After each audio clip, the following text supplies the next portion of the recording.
It's a pretty fascinating development, especially considering all the mixed signals we've been getting from the government about where they stand on crypto. Yeah, for sure, for sure. And to unpack all this, we've got some great analysis from Andrew Throuvalas, who's been really deep in this story. He's a good follow for crypto stuff. Oh yeah, definitely. Really knows his stuff. He's calling Bitcoin digital gold.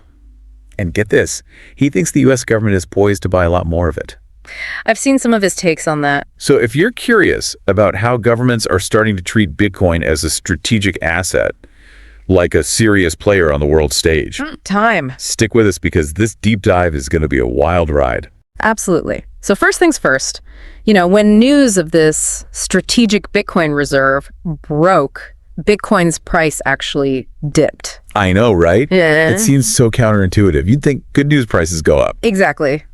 Right, you would think. It gives. Well, you got to remember, the market doesn't operate in a vacuum. There's always something else going on. Fair enough. And Throuvalas points to a bunch of short-term factors that could explain the dip. Okay, what kind of stuff? Global economic uncertainty, lingering trade tensions, all that. Yeah, I see. But the thing is, a lot of analysts like Cathie Wood and Larry Fink, they see this as a temporary thing, just a blip. Okay. They're predicting that Bitcoin's going to surge later this year. Interesting. Okay, so let's get into the nuts and bolts of this reserve. Yeah, let's do it. There's been some confusion about all the terminology. Yeah. So can you just break down the difference between this digital asset stockpile and the strategic Bitcoin reserve? Absolutely. So think of it this way. The digital assets stockpile. It's like a police evidence locker. It's where the government stores crypto that's been seized from illegal activities. Okay. Kind of like, confiscated goods. Gotcha. The strategic Bitcoin reserve, on the other hand, it's more like a national savings account. It's a deliberate long-term investment in Bitcoin, something they're planning for the future. Okay, so now the question is, how are they planning to get all this Bitcoin? Right, that's the juicy part. Yeah. So Senator Cynthia Lummis, she's got this pretty bold proposal. Okay. Sell a portion of the U.S. gold reserves to buy Bitcoin. And here's the kicker, that gold.